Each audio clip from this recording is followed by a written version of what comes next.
'Tis our first reverse chronological lightning round Monday of this fantasy season, ladies and gentlemen. It is a good day to do a podcast. I'm Dan Vespers. Welcome to Old Man Squad Fantasy Basketball. And indeed, this is the show, and those that are uninitiated will soon become initiated, where we cover every single team's most recent basketball game, working our way backwards through the weekend, Sunday through Friday, to reset the board. This is our opportunity because, look, I understand that weekends are a harder time to pay attention to fantasy sports. It's the case for me as well. So this is a nice opportunity to let me do all the digging, and you get to sit back, relax, take in a 40-minute podcast or whatever this turns out to be, where I give you everything that's going on with every single damn team, and you'll know how to operate for your week ahead and really rest of season. Because when we do these recap shows, it's more about trying to isolate value of guys that we think are going to be good, for longer than a day. And if you're looking for, like the guys that are going to put up a couple of points and a couple of rebounds over a short span, go watch the weekly preview show that dropped on Saturday afternoon. That's where we go through this coming week of schedule stuff and injury stuff and blah, blah, blah. And I'm realizing my light is a little bit cockamamie here, so we're going to try to fix that. Professionalism. Anyway, that's what's going on today. I'm at Dan Vespers on Twitter. I'm just Dan Vespers in real life. This is Old Man Squad Fantasy Basketball, and you can find them on social at Old Man Squad. Appreciate all of you guys that have continued to hit that like button and subscribe to everything we're doing and following on social, because as I've mentioned, each thing connects to the next thing. The pod connects to the social, which connects to the pod. You got to be a part of all of it so you have the jump on everything going on across your teams, across fantasy, so on and so forth. Ultimately, this is just a really big recap show. It's going to be a lot like our first shows each day of the week. But in this one, we're recapping 3 nights of games instead of 1. So let's just dive straight on in. You guys can get a feel for it. Philly at Indiana. Sixers got a much-needed win without their stars. Kelly Oubre, poor efficiency game, but as long as Paul George is out, you're starting him. Andre Drummond, 9 points, 17 rebounds, 2 steals, and a block. As long as Embiid is out, you're starting him. And a big one out of Maxey, 45 points. Folks were asking over the weekend, should we try to abandon ship on Tyrese Maxey? I'm like, what are we doing here, guys? He's shooting 35% from the field. That's not going to stick. He's taking 29 shots a game. That also won't stick. But look, if we're talking about the biggest field goal negative guy basically in the NBA right now, understand the ridiculousness of small sample size. And that's going to be a pervasive theme on today's episode. Caleb Martin had 17 and 12. And he's playing enough minutes right now with the main dudes out where he should at least garner a look.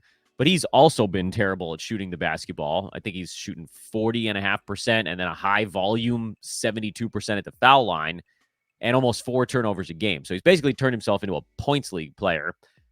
But I think if Caleb Martin keeps playing 36 minutes and taking 11 shots or more, freaking 6 free throws, that's ultimately good enough for him in the short term. So I think Caleb Martin actually kind of makes sense also. Philly's schedule sucks, absolutely sucks this week. So for head-to-head, that's a very different discussion. But, Oubre and Drummond, I think you probably have to roll with anyway. You're definitely not going Caleb Martin in a head-to-head 2-game week. Roto, you could think about it. I know I don't care about Eric Gordon. Indiana is a little bit of a mess so far. Siakam had 17, 5, and 6 to kind of salvage the day, but the rest of the team was bad. Tyrese Halliburton had 22 points and 4 threes, but he missed a bunch of free throws, and he only had 2 assists again. And the panic buttons are being mashed right now on Tyrese Halliburton because he has been flat out bad to start this year. Not like sub-average, bad. He's averaging 12 points and 4 assists through 3 games. And I'll admit, it's a hard buy low rec to give, but it's also one of the simplest ones on planet Earth because he ain't shooting 32% from the field. He's not shooting 57% at the line. He's not going to average 4 assists a game. It's going to be okay. There isn't a big personnel shift since the second half of last season. once he had his hammy back underneath him at the end of the year, the final 3-4 weeks, he was right around the edge of the first round. I don't think he's going to be top 6 or top 7 or wherever he was getting drafted. And I said 1,000 times, I think, during the run-up to the season in terms of what did I think Halliburton was going to be. I thought he was a guy that's going to be a little easier to build around with head-to-head because of the assists advantage, which hasn't been there yet. But from a per-game standpoint, I still think you're looking at a guy who's going to finish somewhere in the 10 to 15 range. And right now, you can probably get him for a powerhouse late second, early third rounder kind of guy because people are freaking out. And I get it. He's been awful. Truly horrible. Andrew Nembhard fouled out. Miles Turner had 5 fouls, but at least that sort of kept things in check. They did not do a good job of defending without fouling. Indiana had 26. Both teams, I guess. Officials decided to have a little fun with that one.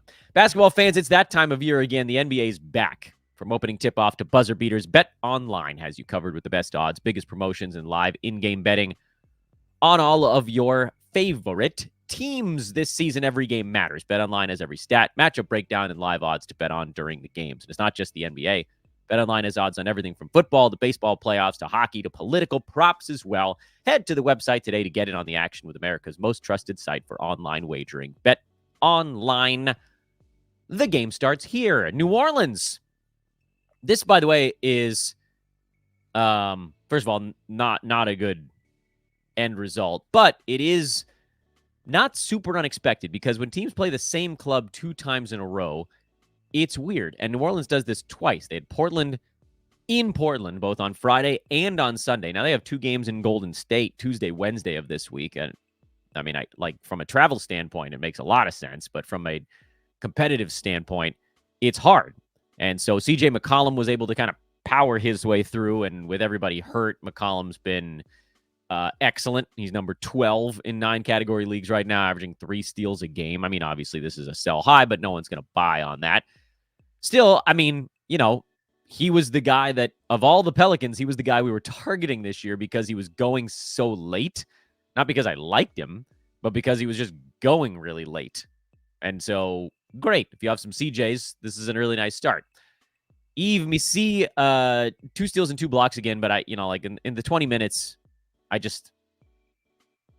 not going to, I can't do the 20-minute a game thing. And plus, this was a blowout. Zion's minutes were down because of the blowout. Ingram and Herb Jones' minutes were a little down because of the blowout. I do, if they shift Missi into the starting lineup, if Missi starts to start, then I think that's where I would take a longer look at him. But Daniel Tice is still getting those clunko minutes, whatever you want to call them. So for the moment, Ingram is obviously a go, even though I don't like his fantasy game. I mean, he's fine so far because guys are out, and so there's extra stuff to do. Herb Jones is a hold. You have to.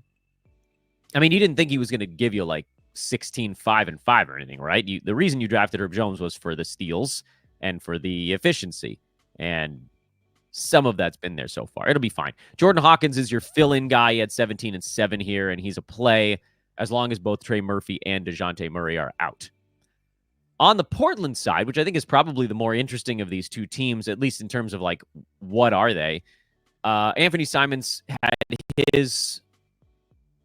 Was that his first good game of the year, or was the second one also kind of good?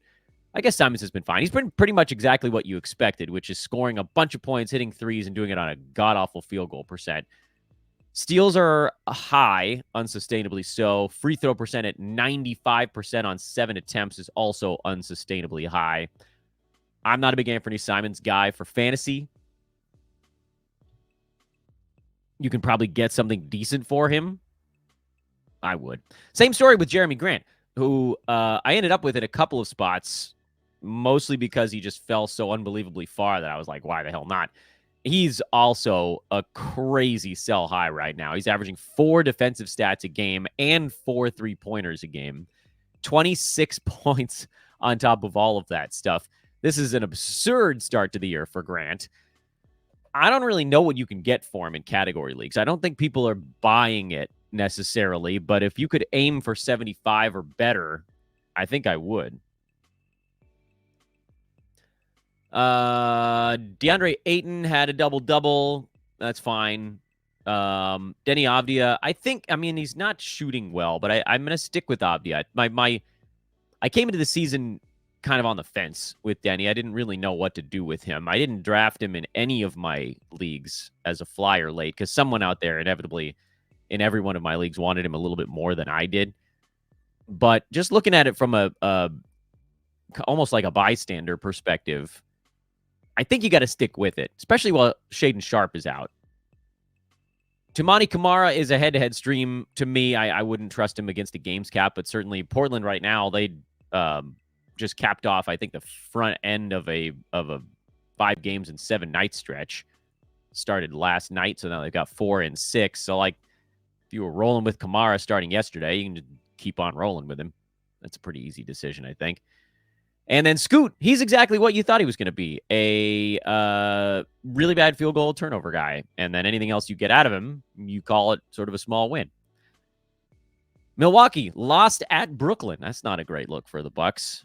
Giannis was fine. Dame was fine. Brook Lopez was fine. Bobby Portis, I tried to tell you guys before the year, I think Bobby Portis is going to finally have the year where he, despite the rest of his team being healthy, he sits inside the top 100. He's number 65 right now, which I think is probably not a number he can stick at. But, 7, 8 rebounds, 14 points, a 3-ball, a steal. Percentages are actually pretty good for him. That's not really been a problem. I think it might be time for Portis to just have an okay year. Not great, but okay. Well, nobody's slowing down Dennis Schroder and Cam Thomas right now. I mean, besides themselves, I guess. They might have some bad shooting games mixed in there, but those guys are jacking it up like nobody's business. Schroder, 29 and 6. Cam Thomas had 32 points. I have both of these guys on an 11-cat team, and yesterday was a freaking boon for Michael because they combined to make, I think, 18 free throws also at a pretty damn good clip. I mean, these are the games that particular team needs. Either way, Schroder belongs on rosters. This is a no-brainer at this point. I did not think he was going to be taking this many shots a night, but he is, so away we go. Nick Claxton is working his way into game shape. He's up to 22 minutes. This was a much better performance, and I think any chance you had of maybe trying to buy on him is likely gone. This is the prototypical Cam Johnson line, which frankly I'm good with. 13 points, 6 boards, 3 assists, 3 threes, 2 steals on shooting, and low turnovers and not taking free throws and so forth. I would like to see Cam Johnson get a little bit more aggressive. I mean, maybe it's not in his DNA at this point, but that's still good enough. It's good enough. I just want a little more. He's shooting 38% from the field, 78% at the free throw line. Everything else is actually pretty good for him right now. And you can play around with the rank boards to find out what his value would look like if he was shooting his pretty close to his normal number, and he'd be kind of hovering inside the top 100, basically. Ben Simmons, he's stuck at 24 minutes. I don't know that that's ever going to change. I mean, maybe it starts to inch up a little bit. He's just not good anymore, guys. We need to move past that. Atlanta was able to hang in there with Oklahoma City for a half of basketball, and then the Thunder remembered they're way better than the Hawks and just absolutely spanked them in the second half. Dyson Daniels, not a good shooting game. Still enough other stuff. I remain extremely positive on Dyson Daniels this year. Jalen Johnson is the buy low of the millennium. He had 7 points, 9 boards, 2 assists, a 3-pointer, and a block on 23% shooting again. 5 fouls, 4 turnovers. I mean, it is rough sledding right now for Jalen Johnson, who is not inside the top 200. But also, it's very easy to point at the stuff that's going wrong and then fix it and understand what that means for him. He's shooting under 30% from the field right now. That's not going to stick. He was at 50% last year. We're talking about a massive, massive leap in that. He's shooting 59% at the free throw line. Now, he's not a good foul shooter, but he was at 71-ish last season. He's at 4 turnovers a game. These are not things that are going to stick, but he's at 9 rebounds, 3 assists, and 3 defensive stats a night. All he's got to do is level off the shooting, and he's a monster. I don't know what it's going to take to get him right now. Probably still quite a lot. I don't think anybody that drafted him is in panic mode. I assume they can see the very obvious outlines that everything is fine other than his shot, but maybe not. I guess all it takes is one in your league. Zachary Reese-Shea played an extra few minutes in this one. Blowout was likely involved. Also, the absence of DeAndre Hunter and Bogdan Bogdanovic involved. That allowed Garrison Matthews to score 14 points. Reese-Shea, he's a points league. He'll be a points league guy, as a lot of rookies are who get asked to do stuff, but I wouldn't touch him in 9-cat. And then Onyeka Okongwu, who we knew that first ball game was sort of the big winner. Regardless, he's playing more minutes than Clint Capella nightly right now. That's what we wanted to see. It'll level off. I mean, he wasn't going to be like a top 30 guy as the backup center. But considering he was like top 105, 110 as the backup center last year, now that the minutes are starting to shift another 1 or 2 in his direction, that'll push him up another 1, 2, 3 rounds. So that's what you're looking for out of Okongwu. Not a top 40 run. He was always a sell high after that first game. But, 75, 85 range kind of thing. And that's still good enough. Shea was awesome. Chet was awesome. Chet is thoroughly enjoying getting to log all of his minutes at center. It's not a sell high because Hartenstein's still out for a while yet. Holmgren is a good basketball player regardless. But he's putting up Wemby numbers right now. 24 points, 13 rebounds, 5.3 defensive stats on 56% shooting. Oddly, the only thing Holmgren's not doing great is hitting his free throws at the moment, but those will likely come back. Look, just enjoy it. Enjoy it. Unless you can turn him into a first rounder, just enjoy it. Alex Caruso, just 21 minutes. He had 5 more defensive stats in his 21 minutes, so that's the good news. But the bad news is the minutes just aren't there, and he's averaging 1.5 points a game. I'm afraid, no matter how good you are at defense, 1.5 points is not enough. Hold on a little bit longer.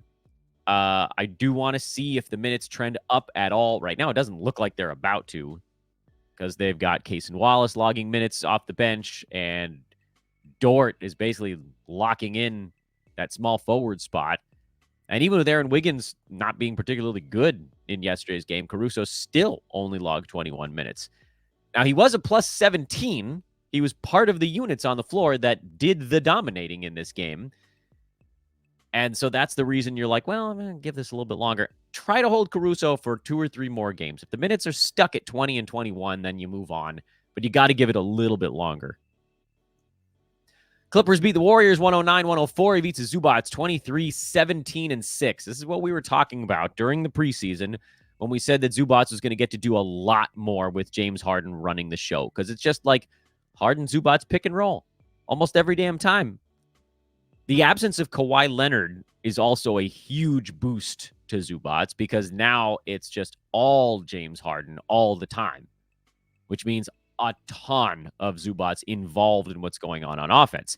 Once Kawhi gets back in there, you're not going to see him involved on almost every single play, but it's still just a really nice year.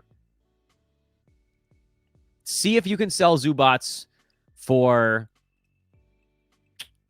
top 50, 60 range kind of long-term guy. I mean, Okongwu was actually still ranked 40th after the down ball game also. If you can get, 50, 60 range guys for those dudes, you probably do it. I don't know that you can, so you might just sort of be, quote-unquote, stuck with a nice, overachieving Zubats. That's also fine. But again, he's not going to go 23-17 and 38 minutes a game as the Clippers get healthy. But it's an up year for him. This is why he was on our targets board. I realize that I am heavily responsible for his price tag getting so much higher during this draft season.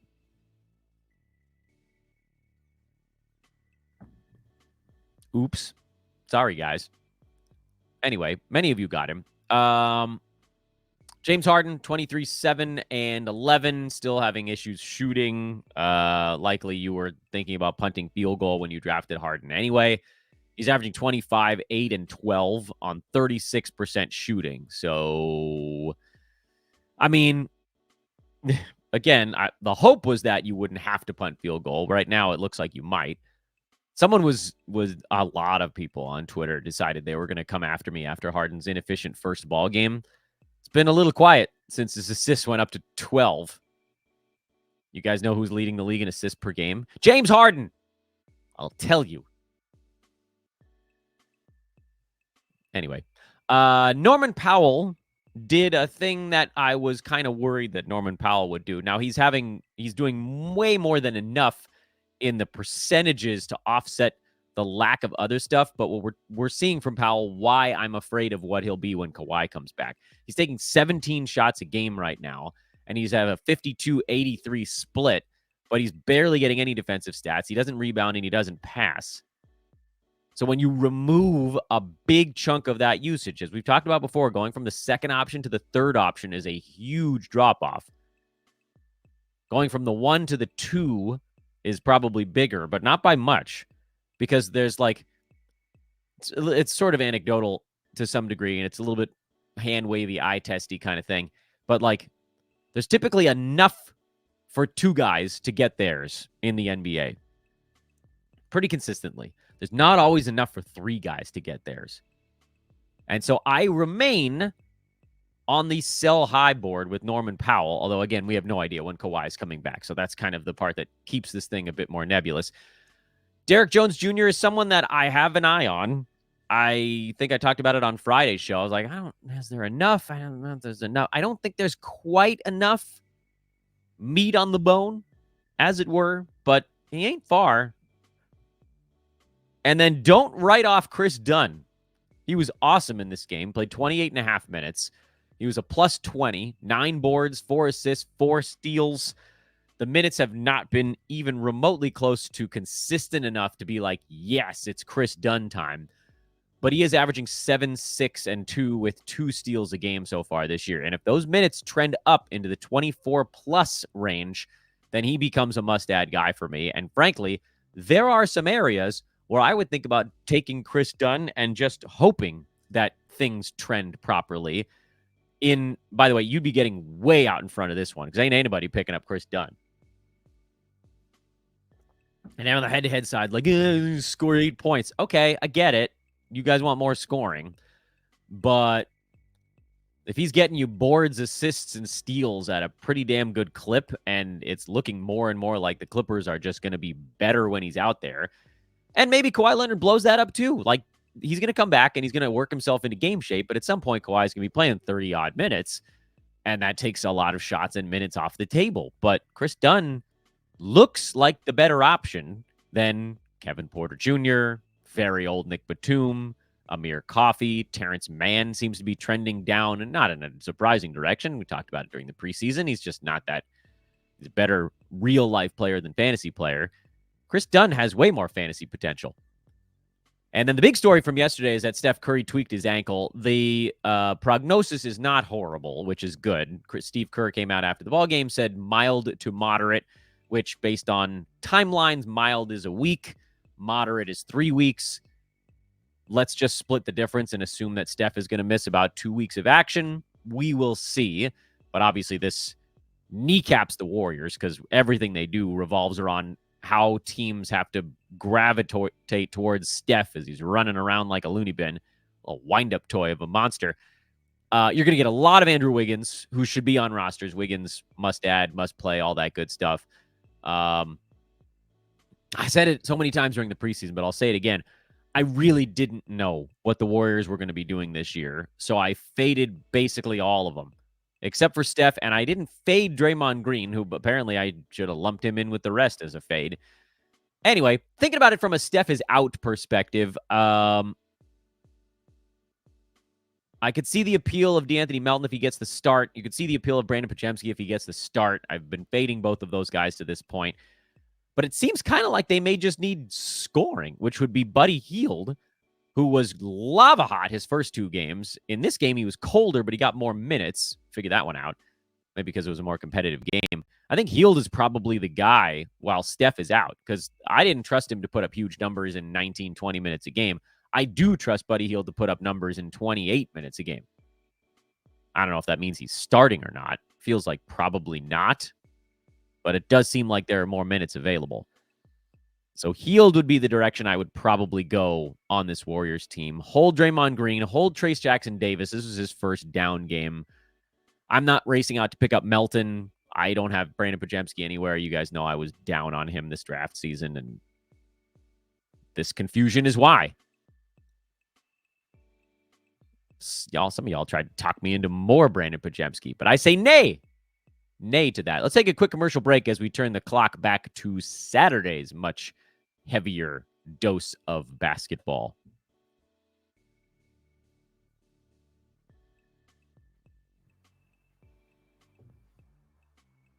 All right, well, that's a third of the teams. We've already talked about the Clippers, so let's talk about the Denver Nuggets. Nikola Jokic tried to do it himself. Wasn't enough. Jamal Murray was a little better in this one. I'm on the I think people have overreacted to Jamal Murray looking super slow bandwagon. I'm not afraid to pick him up. He honestly looks fine to me so far as he's kind of getting his legs underneath him. I would buy on Jamal Murray, although I don't know that you could. Christian Brown, 11-7 with a steal and 2 blocks again. I have 2 things happening in my brain with Christian Brown right now. The first is I don't really believe that he's going to maintain a 3.5 defensive stat a game average. I don't know that he's going to maintain 7 rebounds a game either. On the flip side, he's a starting shooting guard for a Nuggets team that historically gets the other starters incredibly open looks, and guys just get really good when they play alongside Nikola Jokic, and even more so when they play alongside Jokic and Jamal Murray, because defenses, everybody's got to go to that pick and roll, and then everyone else is just wide open if folks are making the right passes, basically. So I feel like I need to just stick with Brown until, and I say until because I think it's an until he cools down. And I believe it'll happen. I don't know when exactly it's going to happen, but I think you got to have to roll with it. So hot hand this one, I'm good with it. Cleveland blew out Washington. Cavaliers are going to be pretty good this year. This one, they finally tapped into Donovan Mitchell a little bit, who'd been, frankly, kind of quiet his first couple of games, but they hadn't really needed him to this point. He's only averaging 23 points a game, and he's shooting a terrible 64% at the free throw line. The magic of 1 week of basketball. Everything is different. Obviously, he's a 64% foul shooter now. To that. Jared Allen looks great. Darius Garland finally got it going. He'll be fine. Evan Mobley slowed a little bit in this one, but he's looked really good so far.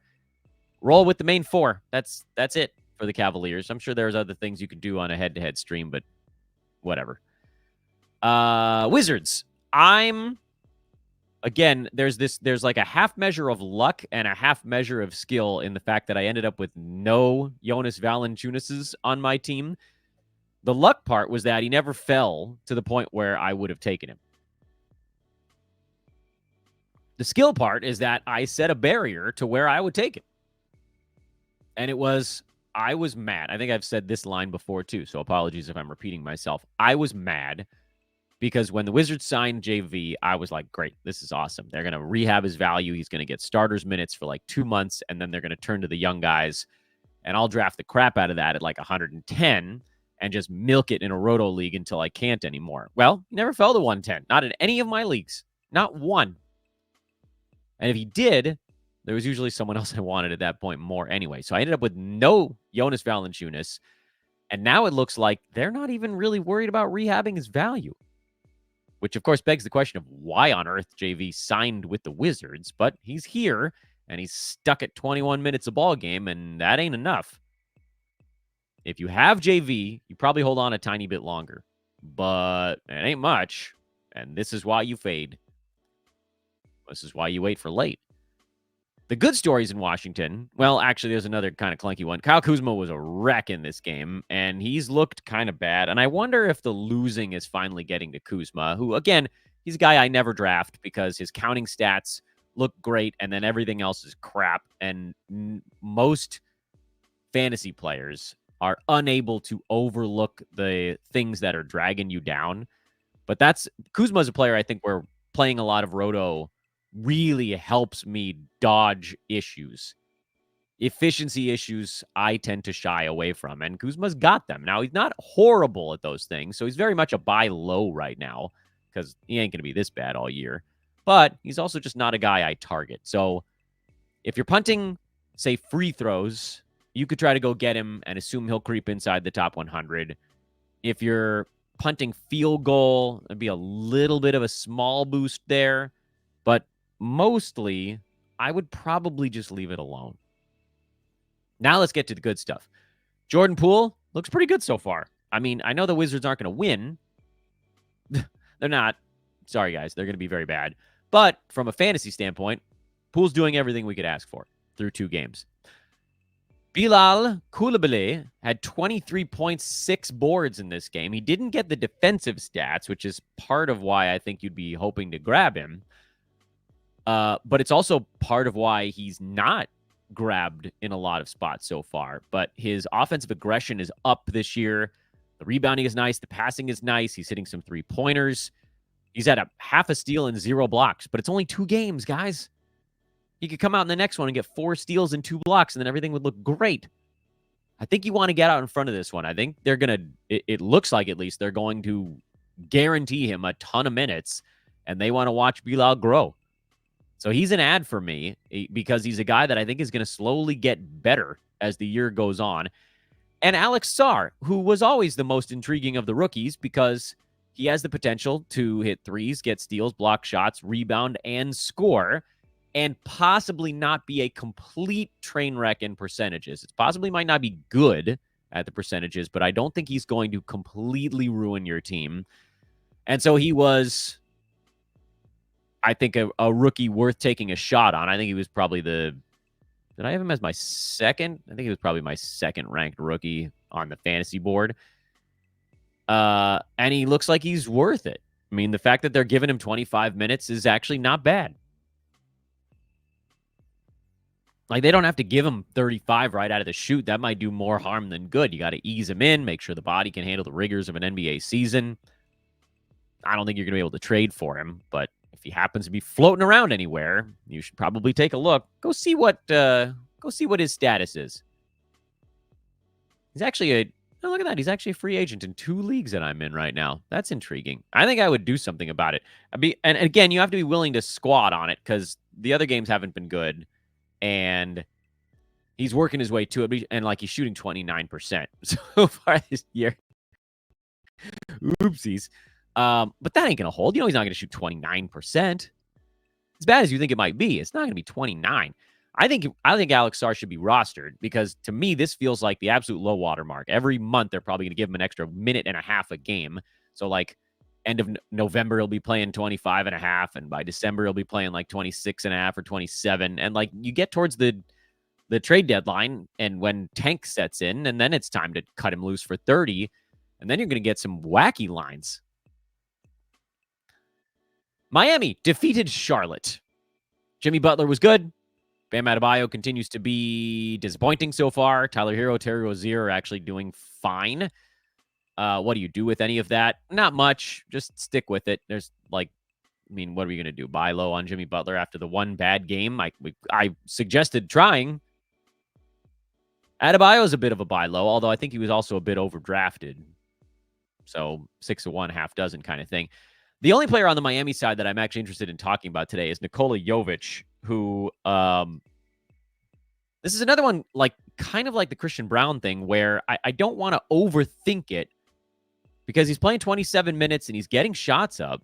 He's at 12.5 points, 4.5 boards, 3.5 assists, 1.5 threes. I know they only played 2 games, so a lot of half measures here. 1.5 steals, half a block on kind of bad percentages so far. So you wonder, could those get a little bit better? Is Jovic the guy the Heat have decided is really their 5th dude? And if the answer is yes, then you probably take a shot on him. Although, again, there's a lot of guys I'm mentioning here as guys you might want to put on your roster. I'm like a soft yes on Nikola Jovic right now, just to see what develops, because it kind of looks like he's past Jaime Jaquez. And the Heat are relatively thin at the moment. Well, I think it was Haywood Highsmith out for this ball game. That might have been part of it as well. So, soft yes, but again, he's sort of lower on that intrigue totem pole right now. Over on the Charlotte side, Nick Richards had 3 blocks. I hope you enjoyed it, because that's probably the only time it's going to happen. I don't mean to pick on Nick Richards. I just, like, we watched him as a starter for an entire season last year, and that didn't happen. He has 6 blocks in 3 games. It's just not a thing. If you want field goal percent and rebounds, he's a perfectly viable option. If you're expecting the blocks to continue, I wouldn't. So, specialist appeal. Trey Mann, keep playing him while Brandon Miller's out. Seth Curry is probably more of a 3-point streamer, and then nothing else really was all that surprising with the Charlotte side. Boston beat Detroit 124-118. Poor Pistons keep losing close ball games. Hey, guys, Al Horford's fine. He's alternating giant games and whack games, but so far he's number 73 in 9 cats, so that will do. Drew Holiday is a waited out. I mean, you could try to buy low if you could get him for like 100 range kind of guy, but probably you're just going to wait it out.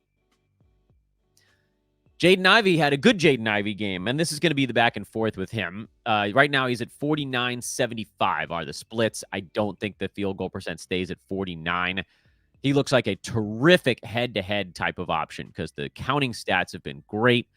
The percentages have been bouncing all over the map. The turnovers have actually been weirdly low for Ivy so far. That's a really nice sign, but I don't know how much of this actually holds.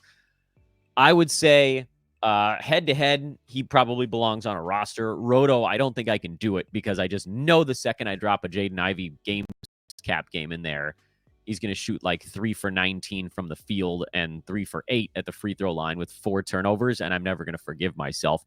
But he definitely belongs on head-to-head rosters. I think that's a yes. And then Tobias Harris, who can't shoot so far, but the 11 rebounds, 3 assists, steal, block, and 4 for 4 free throws before fouling out was, I thought, a really good sign. He's going to slowly settle in. He's not a 33% shooter. The rest of the stuff for him seems fine to me.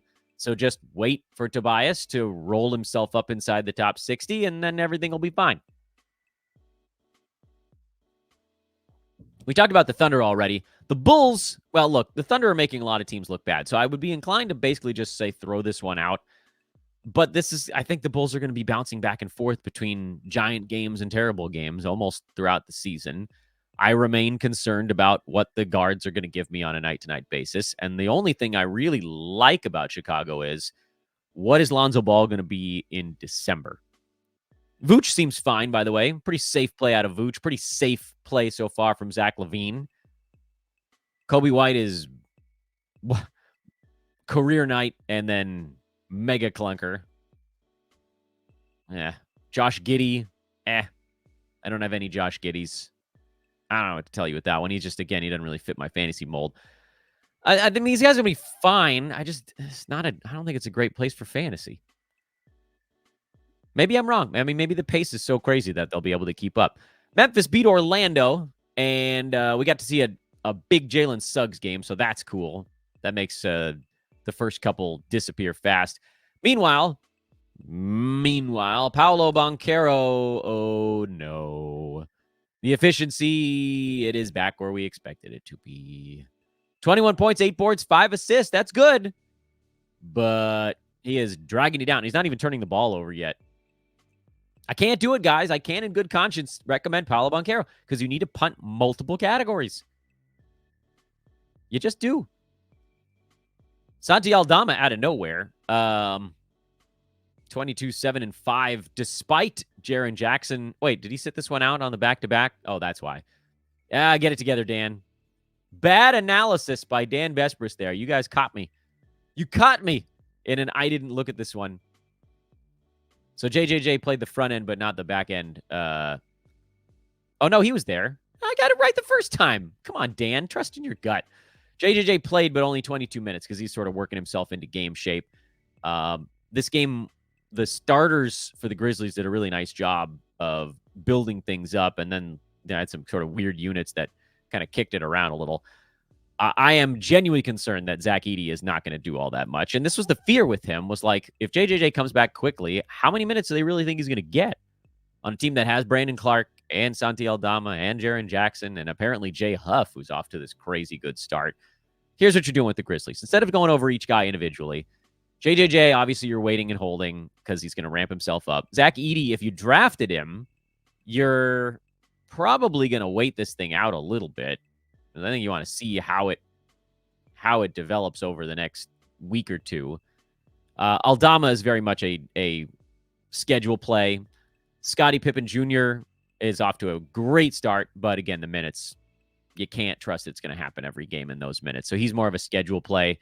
Jay Huff is a schedule play to me. Marcus Smart is the one I am a little bit worried about. I'm going to give him at least another week, though. And so I would preach exercising patience. Oh, we're running long on this one, aren't we? I better pick up the pace. Toronto down Emmanuel Quickly and RJ Barrett. So you got the big game out of Grady Dick that we had talked about. We thought we were going to get in the last one before he got himself into foul trouble. I think he fouled out even. You can play Grady Dick as long as both of those guys are out for the Raptors, Quickly and Barrett. If either one of them comes back, I don't think I would play him. Ochai Agbaji, that's a schedule play only kind of guy. Mike Conley, 10 points, 6 assists, 4 steals, a block, 2 3-pointers. Still can't shoot. 2 out of 9 to start the year. But whatever.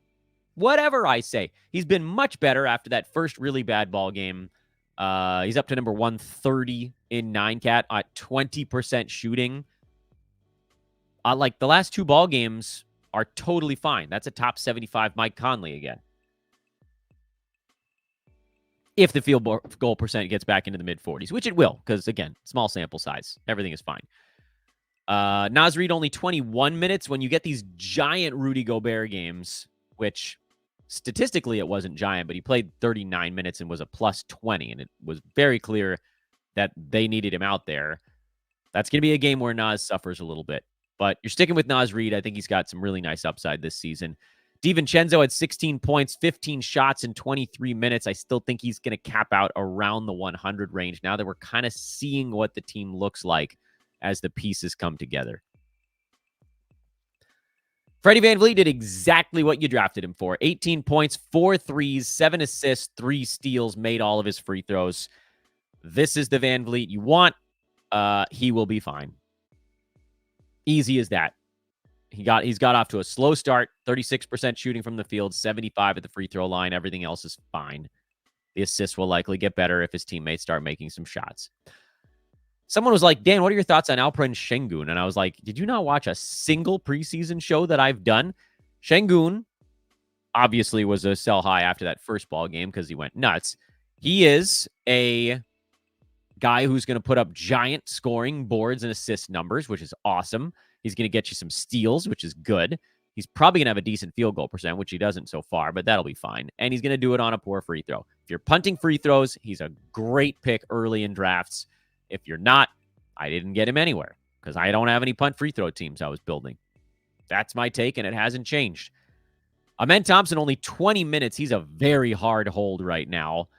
And, I mean, that was part of the reason that I got a little bit nervous when his price kept going up. You had to, get him inside 100 in expert drafts, and I didn't get him in any of those. I got him in a couple of Yahoo public roto leagues where you could get him at, 115. In those, I'm going to stash because I don't have to use him against my games cap. And I get it. This is a tough one, but it's going to get better as the season goes, especially the moment a single Rocket gets hurt, which, there's probably going to be between 20 and 30 games at least where Amen Thompson is starting because of that. So don't abandon ship just yet, although I realize it ain't easy. I'll tell you guys right now, I don't really know what to do with Jeremy Sochan. He's, I have similar feelings to him as I do to Nikola Jovic, which is like a soft ad, but he's not a high priority one because I know the free throws, the turnovers are going to be bad. The field goal percent probably comes back down a little bit. But he's going to score, he's going to board, he's going to assist, he's probably going to get some steals mixed in there. So, team build, see if he fits your build. I think I added him in one spot just to kind of see, could Chris Paul's addition help Sochan enough. Now, there's no Devin Vassell right now either, so everybody else gets to do a little bit more. You're holding Chris Paul. He's playing more than enough minutes to be worthwhile. His assists are solid. We just need to see him do anything else. And I think he will eventually do something else on the basketball court. Keldon Johnson, schedule play only. Same story for Harrison Barnes. Julian Champagnie came back to earth to no one's surprise. I think he's probably still a play. It's iffy. I may have jumped the gun with a Champagnie Roto Games Cap play. He's definitely a schedule play with Vassell out. I don't know about against the Games Cap. Call him a coin flip. Do it if you want to. Don't if you don't. I'll probably skip it because I tend to go really cautious with my Games Caps this early in the year. But like if you have 2 or 3 guys hurt, then that'd be a perfectly reasonable fill-in. Talking Champagnie. Dallas lost at Phoenix. I don't think that we should be all that surprised that Dallas is not looking like world beaters coming out of the gate. They seem fine. They're 1-1, but like it's a team that lost in the finals. Klay Thompson is in a bit of a prove-it mode right now. Luka had 40 and didn't really look like it took him all that much effort to get there. Kyrie was fine. Like the guys are fine, but it doesn't look like they're fully engaged yet. And I think they will be. I maintain that Klay Thompson is likely a sell high. I think he's probably going harder now while he's in prove-it mode. But he might also hit a ton of 3-pointers this year. We'll see how that shakes out. Derek Lively, Daniel Gafford, both belong on rosters. This wasn't a great game for either of them, but they're not drops. And then PJ Washington, who's off to an absolutely terrible shooting start to the year. I think he actually does belong on rosters because 35 minutes, he gets steals, blocks, and threes, and we just need him to not shoot 20%. Well, Yusuf Nurkic finally had a better ball game, 18 and 14, although he was awful at free throws and turnovers. So overall, it wasn't like things got much better. Is he even inside the top 200? No, he's not. You guys know my position. I'm a Nurk fade this year. This was better, but still kind of a dumpster fire. Kevin Durant seems fine. I'll give you that. KD was one of my favorite second-round picks this season. And, yeah. I'm a little worried about Devin Booker. Doesn't feel like he's getting to do that much right now. And then this was a ball game where Bradley Beal sat it out. But at least Tyus Jones is a positive, so that's something. You're not selling on Booker. I mean, it'll be fine. It's just, it's not going to be quite as good as last year. Kings and Lakers went crazy late in this ball game. Good to see Sabonis get cooking again. Had some trouble in that first game with assists, but he always chews on the Lakers. DeMar was having a bad one, and then he caught fire in the fourth quarter to kind of salvage it.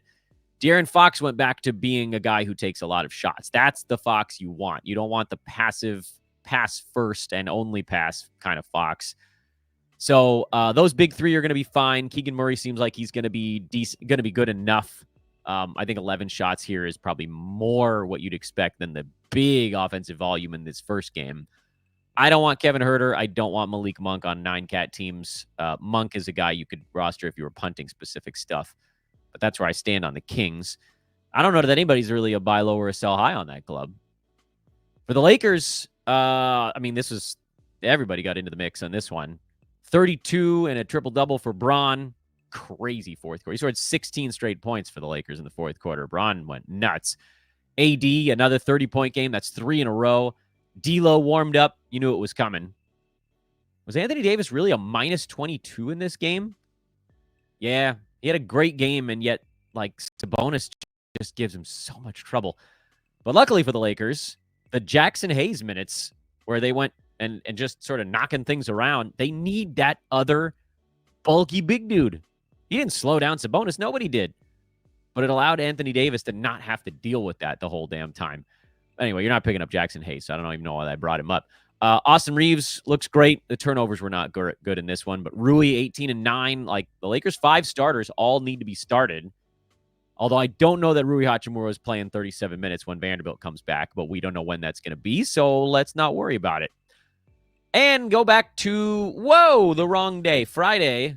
I clicked that wrong. 2 teams I looked it up this time, guys. 2 teams did not play over the weekend, but did play on Friday. Those teams are the New York Knicks and the Utah Jazz. Where are the Knicks? There they are. Cat 21-15, a steal and 2 blocks. All the people that were accusing. I mean, this is like, I know we're 50 minutes in, but I need to spend 2 minutes on something. If you're going to post something on Twitter or in YouTube, whatever, and you're going to accuse me of quote unquote glazing someone, please be accurate. From the moment that trade went down that sent Cat from Minnesota to New York, I did a 15-minute segment on why I thought his numbers were going to get way better, and it was going to bring him from 4th round to 2nd round. You guys know what Cat's rank is after 2 games? 20. That's a 2nd rounder. This line was a 1st round kind of line, but it's going to alternate. There are going to be some good ones, some bad ones. It's not going to be 15 boards every game, but the boards are going to be better. The blocks are going to be better this year, and that's great for a big man. Brunson should be fine. I don't know what the hell his rank is. I had him as a very slight fade this year. He's number 89. How's that possible? Oh, because he doesn't have a single steal or block. Weird. And not that many assists. I mean, that's the other thing, too. Like, the Knicks have a bunch of guys.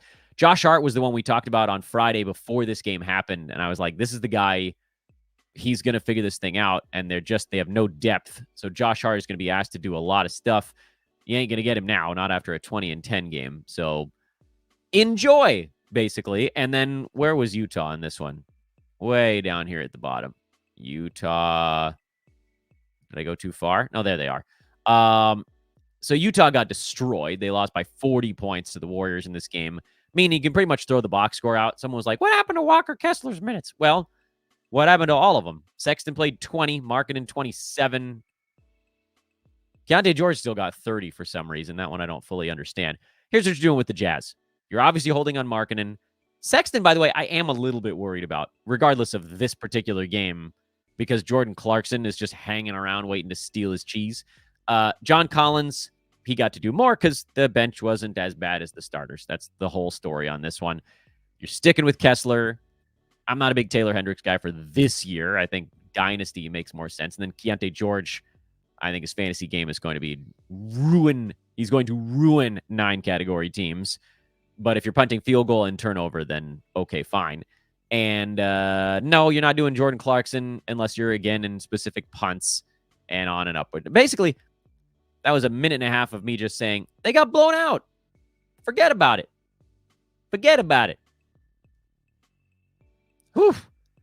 Funny thing is, guys, right after this show ends, we're coming right back and doing another one with a Monday night preview. Oh, Dan, don't you take a moment. I do not. It's a big Monday. There's 11 games coming up tonight, so we're going to do a nice, big, fat Monday preview show.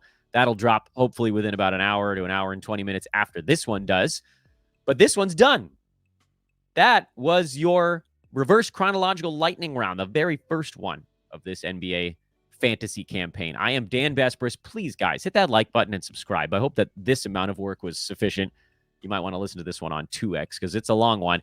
At DANBESBRIS on social. Thank you to the big chunk of you guys that dropped 5-star reviews over the weekend. That was extraordinarily helpful for the continued growth of our audio side.